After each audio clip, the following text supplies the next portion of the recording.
Bonjour à tous, je vous souhaite une très belle Saint-Valentin. Donc qui dit Saint-Valentin dit fête de l'amour et donc aujourd'hui le thème ce sera l'amour. Donc je vais vous parler d'amour.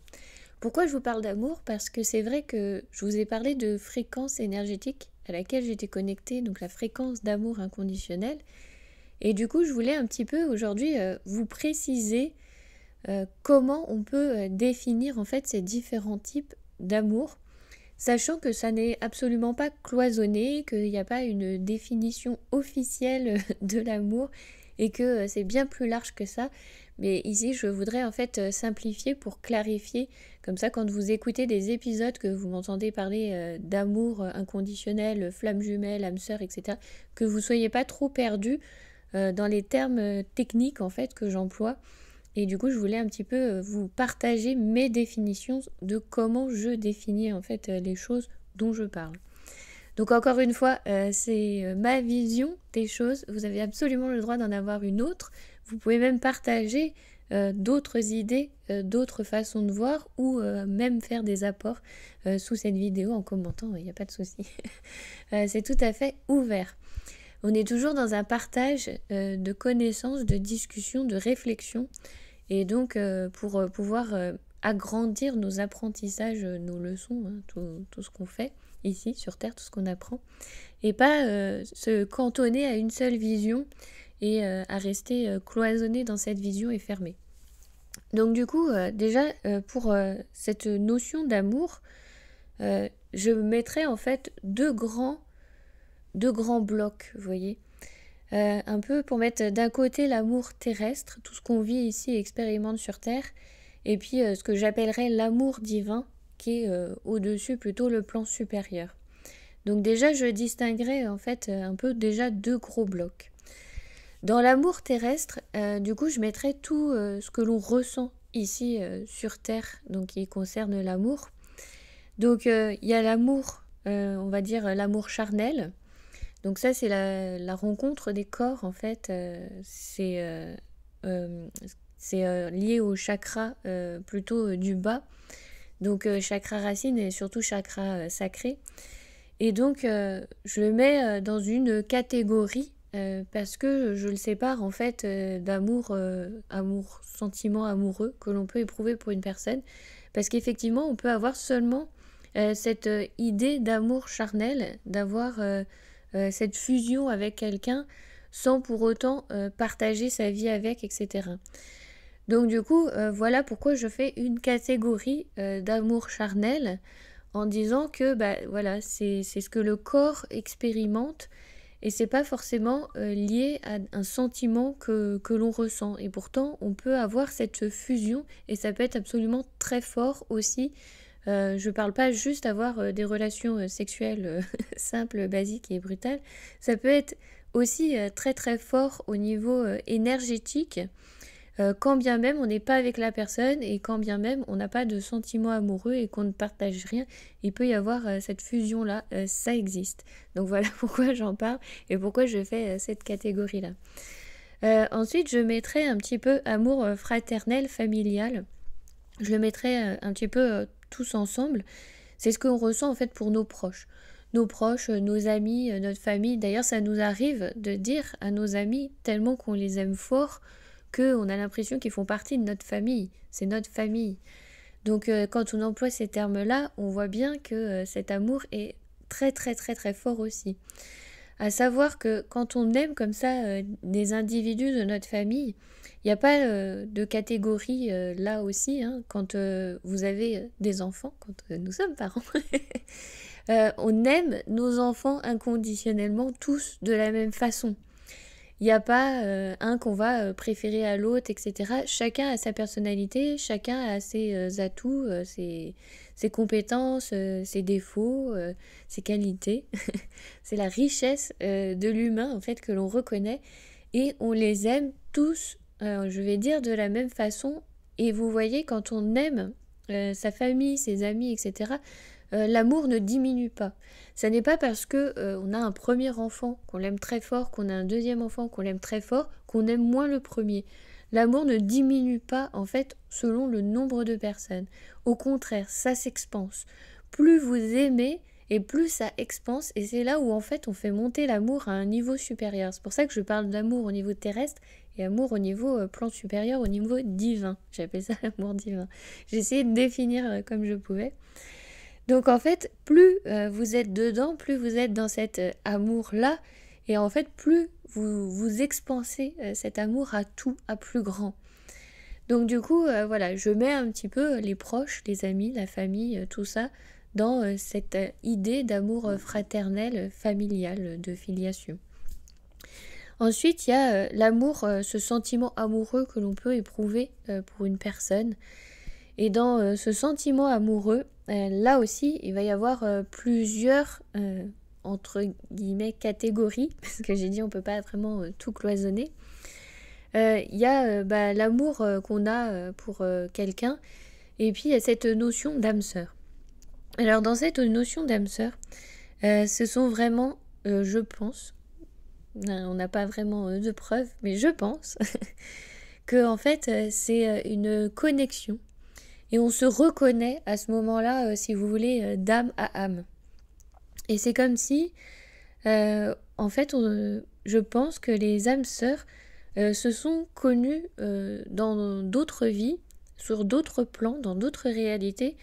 Et c'est le fait d'avoir cette connexion qui fait qu'on a cette idée d'âme sœur, et on se reconnaît, et il y a cet amour particulier qu'on n'a pas forcément avec juste le sentiment amoureux qu'on a pour une personne, on va dire lambda. Donc je sépare un petit peu cet amour que l'on peut éprouver, ce sentiment amoureux pour quelqu'un, et cette idée d'âme sœur. L'âme sœur, on reconnaît l'âme de la personne et cette connexion qu'on a déjà eue, et on a envie en fait de refaire un long chemin, un bout de chemin avec cette personne-là. À savoir que dans les âmes sœurs, là je parle du niveau côté amoureux, sentimental, il y a aussi cette notion d'âme sœur ou âme, famille d'âme aussi, au niveau famille, relationnel, proche aussi. Là c'est quand on est en dehors du sentiment amoureux, mais qu'il y a quand même ce lien de connexion, cette reconnaissance d'âme à âme. C'est pour ça qu'on parle de famille d'âme et aussi d'âme sœur pour deux personnes qui ne sont pas en relation amoureuse, mais qui pourtant ont cette connexion et ont besoin de cheminer ensemble dans cette vie et de continuer à avancer parce que elles ont déjà cheminé dans d'autres vies, et du coup il y a cette émulsion de oui, on se connaît, on sait déjà, et on a envie de continuer ensemble. Donc voilà, il y a cette catégorie-là dans le sentiment amoureux terrestre. Et je dirais que c'est un petit peu les trois gros plans que l'on retrouve, cette idée d'amour charnel, amour fraternel, familial et amour, sentiment amoureux. Il y aurait ces trois gros blocs que l'on vit en fait au niveau terrestre. Après, donc dans l'amour divin, donc là c'est vraiment l'amour inconditionnel, mais là ça ne s'étend pas que à ses proches, sa famille, etc. C'est vraiment pour toute chose. Vraiment tout, c'est émerveillé de tout, et pour le respect de toute forme de conscience. Donc si vous m'écoutez depuis un moment quand je parle de conscience, conscience animale, végétale, minérale, même si ils ne sont pas catégorisés forcément dans être vivant. Donc cet amour inconditionnel, c'est vraiment aimer et reconnaître et respecter en fait vraiment tout ce qu'il y a sur cette terre. Et quand on arrive en fait à cette fréquence d'amour inconditionnel, votre personnalité, je vais essayer de dissocier un peu les deux, votre personnalité peut ne pas être en accord avec une personne, ne pas aimer ce qu'elle fait et ne pas aimer ses actes, ses idées, ses pensées, mais il y a quand même derrière cet amour inconditionnel de reconnaître l'autre en tant qu'individu, de le respecter quand bien même ses idées seraient un peu opposées, voire extrêmes, mais sans y adhérer. Du coup, on bifurque à ce moment-là un petit peu dans l'empathie et la compassion. Parce qu'on reconnaît chez l'autre qui ne partage pas ses idées, enfin pour ma part c'est comme ça, la souffrance, le manque qu'il y a, justement ce manque d'amour chez l'autre, et à savoir que l'autre n'est pas connecté à cette fréquence d'amour et peut avoir ses idées opposées, extrêmes envers le respect de la vie, par exemple. eh bien, on reconnaît ça chez l'autre et on reconnaît sa souffrance et donc on éprouve malgré tout de l'amour pour cette personne, de l'empathie, de la compassion. C'est ça en fait l'amour inconditionnel. C'est que peu importe les idées de l'autre, on le reconnaît en tant qu'être humain, être vivant, en tant qu'être, en tant que conscience. Et du coup, on a cette compassion, cette empathie.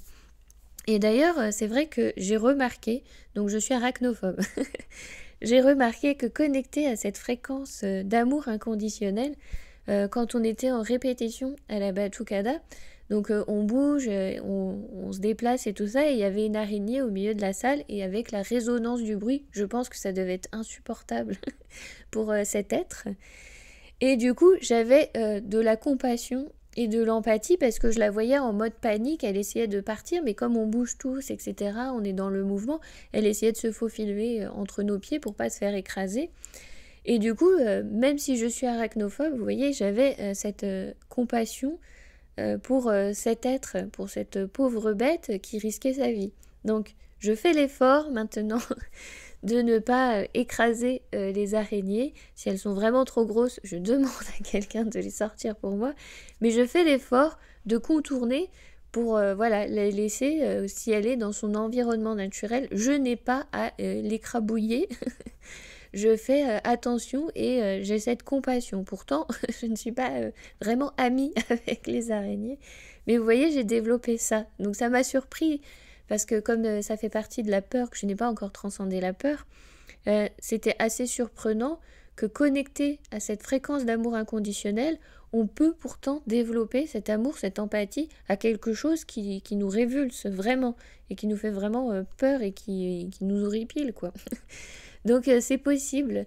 Donc c'est pour ça que, en fait, c'est pour ça que je vous dis, plus vous allez ouvrir votre cœur au monde, aux gens, à la différence, à autrui, plus vous allez être dans cet amour inconditionnel, plus après vous allez étendre aux espèces, aux animaux, aux végétaux, aux êtres, à toute forme de conscience qu'il peut y avoir sur cette terre. Et vous allez voir aussi que vous allez pouvoir aussi commencer à communiquer avec ces différentes consciences, à voir que c'est au niveau vibratoire, au niveau fréquence, il y a des échanges, on échange avec notre environnement en permanence, on n'a pas l'impression, parce qu'ils ne parlent pas, ne communiquent pas de la même manière, mais en fait si. Donc voilà, en fait, plus vous allez ouvrir ce panel, ce champ de possibilités, plus vous êtes connecté à ce que j'appelle du coup l'amour divin, c'est notre essence. Notre essence, quand on est, quand on arrive sur Terre, on a ça, on aime inconditionnellement tout. Et ensuite, bah, c'est notre histoire familiale, tout ça, notre conditionnement qui fait qu'on se referme au fur et à mesure. Et voire même parfois on se referme trop. Donc c'est pour ça, essayez d'avoir ce travail. D'ailleurs, si jamais ça vous intéresse, on peut peut-être se le faire, hein, se programmer. Ce défi, 21 jours de bien-être au quotidien spécial amour, pour essayer d'ouvrir ce chakra du cœur et d'aller vers cette idée d'expansion, parce que on ne manquera pas de cette énergie, c'est notre essence vitale. Plus vous allez aimer, plus vous allez vous sentir aimer, plus vous allez encore aimer, et ça ne fait que s'expandre. Jamais vous serez épuisé d'aimer. Jamais.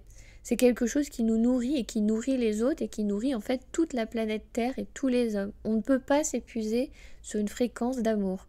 Donc c'est plutôt intéressant même. Alors ensuite, je ne sais pas où le placer. Je vais pas dire entre les deux, entre l'amour divin et l'amour terrestre, mais en même temps, c'est à la fois les deux. C'est cet amour un peu pur, différent et aussi inconditionnel. Je mettrais pur et inconditionnel. Je ne sais pas encore comment bien définir les choses.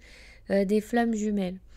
Alors quand vous rencontrez votre flamme jumelle, c'est une expérience que j'ai vécue, c'est assez étrange, perturbant, de se voir, mais à 100% dans l'autre. Donc du coup, pour ma part, c'était un homme, et donc je me suis reconnue, mais dans tous mes traits de caractère. Ça veut dire qu'on rencontre à la fois les traits de caractère de sa lumière, donc ça nous fait plutôt du bien, c'est cool, mais on rencontre aussi tous ces traits de caractère dans sa noirceur. Alors là, ça fait des étincelles. Et c'est vrai que cette notion de flamme jumelle, c'est encore un autre degré. Je vais pas dire que c'est supérieur, mais c'est un autre degré que âme sœur. Âme sœur, il y a cette idée de on est copains, vous voyez, ça va bien se passer, c'est cool. Alors que flamme jumelle, là on est vraiment dans le défi. Alors je ne sais pas si c'est parce que il faut avoir beaucoup cheminé et que quand les flammes jumelles se rencontrent, il paraît qu'après elles fusionnent, donc plutôt dans l'autre plan, parce que c'est plutôt après, hein, après l'ascension. Donc là elles fusionnent parce qu'elles auront appris tout ce qu'elles ont à apprendre. Et que se passe-t-il après la fusion? Bonne question. Personne n'a encore apporté la réponse de là-haut, on attend. Mais du coup, sur Terre, quand on rencontre sa flamme jumelle, chacun est à un degré, un niveau différent dans son cheminement spirituel. Et c'est vrai qu'après, il y a une énorme montée, une énorme avancée. Donc je ne sais pas si pour l'autre partie, ce personnage masculin, je ne sais pas si pour lui, il y a eu cette ascension spirituelle, mais en tout cas, de mon côté, c'est ce que ça a donné. Alors, je vous explique un peu comment ça s'est passé dans les grandes lignes. Du coup, on s'est rencontrés de façon en fait virtuelle sur un jeu. Et en fait, j'ai été attirée, mais comme un aimant, juste sur son pseudo. Donc je vais appeler ça voltige, on prend n'importe quel mot, hein, on va dire voltige. Voilà, j'ai vu le mot voltige, je cherchais un groupe pour jouer et je me suis dit, faut absolument que j'aille là. Et pourtant, j'ai cherché d'autres, il y en avait d'autres qui étaient mieux classés, etc. Et je me suis dit, non, mais il faut absolument que j'aille là. Et je ne sais pas pourquoi j'avais cette obsession de me connecter à cette personne qui était derrière ce pseudo. Et donc, après, effectivement, quand on a partagé, etc., tout correspond en tout point. On trouve son double, en fait, hein, concrètement. Et si vous voulez, quand on part en visite quelque part, donc je pense à une situation, on était rentrés dans un musée, on a été les deux devant un tableau à faire « Waouh, extraordinaire !» On a dit exactement la même chose au même moment, on a eu la même émotion. Donc on rencontre vraiment son double, mais son double à tout moment. C'est-à-dire qu'à tout moment, on pense exactement la même chose. Donc ça paraît facile dit comme ça, mais en fait c'est très compliqué. Parce que forcément, on n'est pas parfait, on a tous des travers. Et donc, quand on croise la partie sombre, bah, ça fait des étincelles parce qu'on se confronte à soi-même dans son orgueil, dans sa colère, dans sa jalousie. Donc, imaginez une personne qui est jalouse excessive, qui a en face d'elle une personne jalouse excessive. Il suffit qu'en plus les deux soient un peu qui est de têtu. Les deux sont têtus, les deux veulent avoir raison. Ça n'en finit jamais. Parce que c'est vraiment une poussée extrême de toutes nos parts. Et donc, ce qui se passait, c'est que quand on était ensemble physiquement, du coup, on était plutôt du côté lumière. Dès qu'il y avait de la distance qui nous séparait, on était, en fait, on avait le manque de l'autre.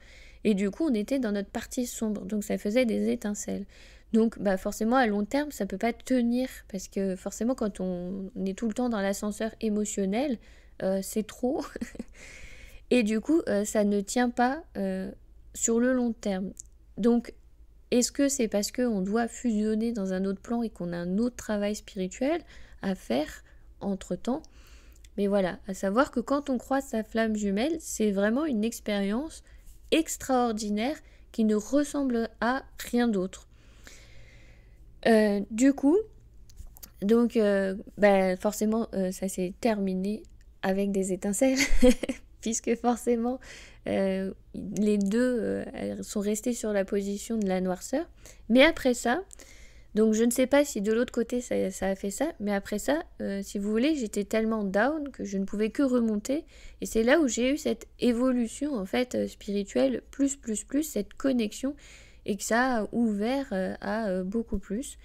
Et d'ailleurs, je me rappelle une phrase qu'il m'avait dite, qui m'a marquée, c'est que c'est pas grave, en fait, si on n'est pas ensemble dans cette vie, ça sera dans une autre. Donc vous voyez, il y a cette notion-là. Quand on est connecté à cette flamme jumelle, on n'est pas dans ce besoin en plus de possession. Personnellement, moi je suis juste heureuse de savoir qu'il existe. Donc à la fois sur ce plan terrestre, bah, à la fois de se dire que cette âme existe quelque part et que je suis connectée à elle, ça fait mon bonheur, vous voyez?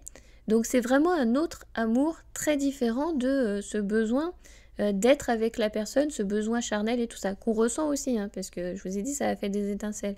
Donc on ressent aussi, hein, puisqu'on est un être humain incarné terrestre, donc on a aussi ce côté-là où on a envie d'être avec la personne, mais vous voyez, le fait d'être séparé, juste le fait de savoir que cette âme existe, ça fait mon bonheur, je suis heureuse.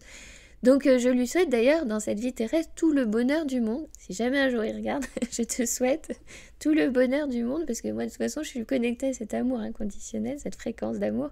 Donc voilà, je te souhaite tout le bonheur du monde de cheminer et puis bon bah on se reconnectera ou pas mais je sais que tu existes et ça fait mon bonheur. Donc vous voyez c'est vraiment très particulier flamme jumelle. On n'a pas besoin de s'accrocher à la personne de cette appartenance. Et on est dans la capacité d'accepter que l'autre chemine, traverse ce qu'il a à cheminer, parce que forcément, on n'était pas assez, je pense, avancé dans notre chemin spirituel pour pouvoir être posé, calme et pouvoir vivre ces ascenseurs émotionnels, terrestres, sereinement en fait. On était encore trop jeunes, on était encore des âmes bébés, des bébés âmes, voilà. Donc voilà un peu une catégorie que je place encore différemment.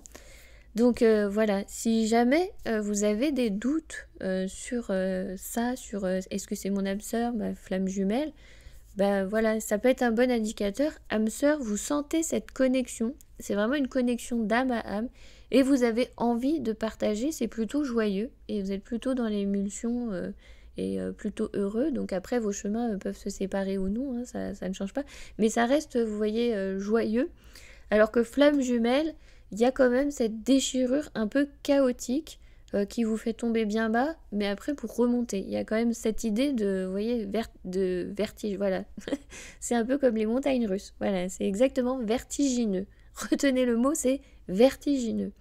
Et c'est vraiment surprenant de se voir, mais dans tout, dans tout, toutes ses qualités et tous ses défauts. C'est vraiment étrange de se dire qu'il y a une personne sur Terre qui est absolument identique à soi, en tout point. C'est vraiment une expérience étonnante. Voilà. Donc, voilà ce que je pouvais dire sur l'amour. Donc, voilà un petit peu comment je mettrais des définitions sur ce que l'on peut ressentir. Mais à savoir qu'on ne peut pas, si vous voulez, dissocier l'un de l'autre. On ne peut pas vivre avec l'un ou l'autre. Ça fait partie d'un tout, vous voyez, cet amour inconditionnel qu'on a, cet amour divin, c'est notre essence, on l'a tous, qu'on l'ait fermé ou pas, donc c'est absolument possible de rouvrir à n'importe quel moment. Et puis, du coup, on a cet amour un petit peu différent terrestre que l'on va vivre à travers nos émotions, à travers nos ressentis, donc physiques, corporels, psychiques, aussi au point de vue hormones, molécules, tout ce qui se développe, les endorphines, la dopamine, etc. Toutes ces bonnes hormones qui nous font du bien. Donc voilà, vous voyez, il y a ce côté où on le vit dans le corps et il y a aussi ce côté plus spirituel de l'amour, une autre connexion possible. Donc si vous avez d'autres choses à partager, des expériences aussi, des expériences d'âme sœur, de flamme jumelle, de coup de foudre, etc.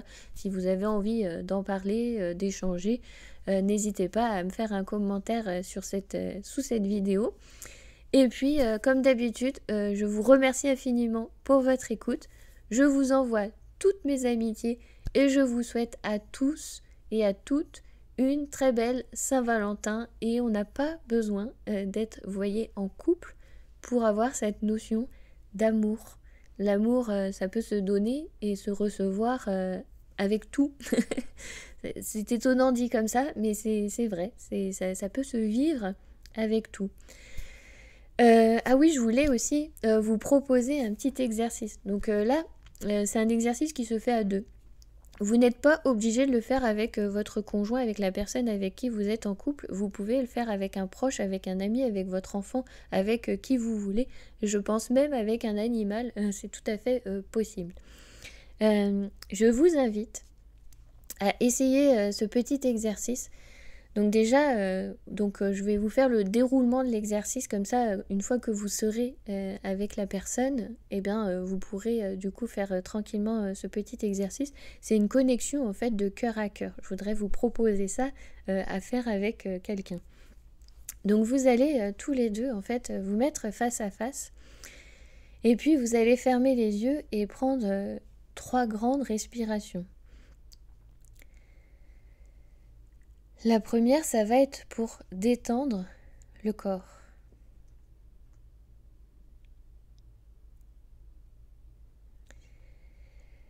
La deuxième, vous allez installer la détente de l'esprit, du mental.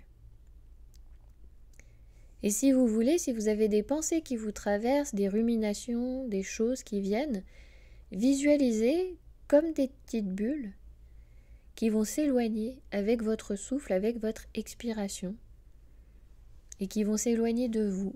Laissez simplement vos pensées passer, traverser. Et avec cette troisième respiration, vous allez émettre l'intention de vous connecter en fait à l'autre de cœur à cœur. Alors vous pouvez mettre vos mains sur le cœur, vos mains en gâchot, ou alors les mains tournées vers l'autre, ça c'est comme vous voulez après. Le but, ça va être d'envoyer, d'imaginer qu'avec votre cœur, vous envoyez un faisceau lumineux d'amour. Alors vous pouvez l'imaginer rose, la couleur du chakra cœur quand il est ouvert. Vous pouvez l'imaginer vert, la couleur du chakra cœur tout court. Ou alors doré, lumineux, blanc, ça c'est comme vous voulez. Vous imaginez ce rayon lumineux que vous envoyez à l'autre et vous pensez à l'intérieur de vous, je t'aime. Et vous lui envoyez ça, vous lui envoyez tout l'amour que vous pouvez lui envoyer. Donc vous êtes tous les deux face à face et vous êtes dans ce je t'aime et vous envoyez tout cet amour à l'autre.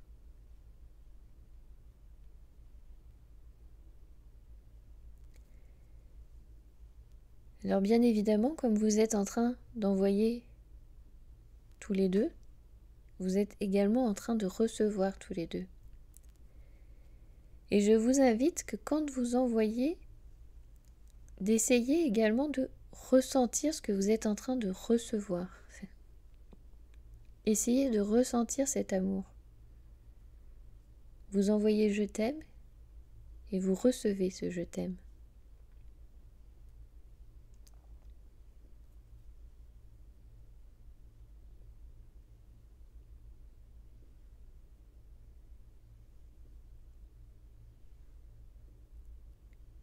Et maintenant, plus vous recevez ce je t'aime, plus vous expansez ce je t'aime et plus vous renvoyez ce je t'aime. Et faites grandir ce je t'aime et faites-le diffuser entre vous. Vous recevez, vous le faites grandir et vous renvoyez. Vous recevez, vous faites grandir et vous le renvoyez. Vous recevez, vous le faites grandir et vous renvoyez.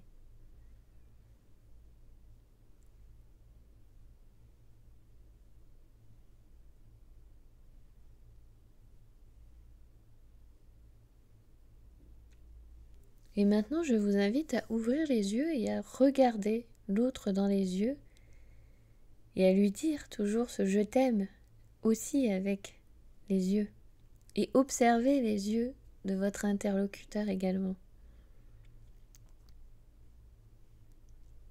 Regardez-vous et continuez à diffuser ce je t'aime.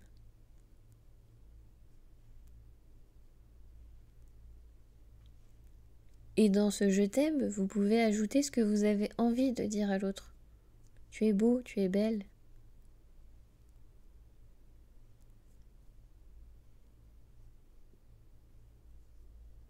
J'aime ton humour.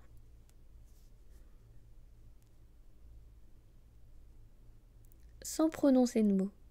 Diffusez-le simplement.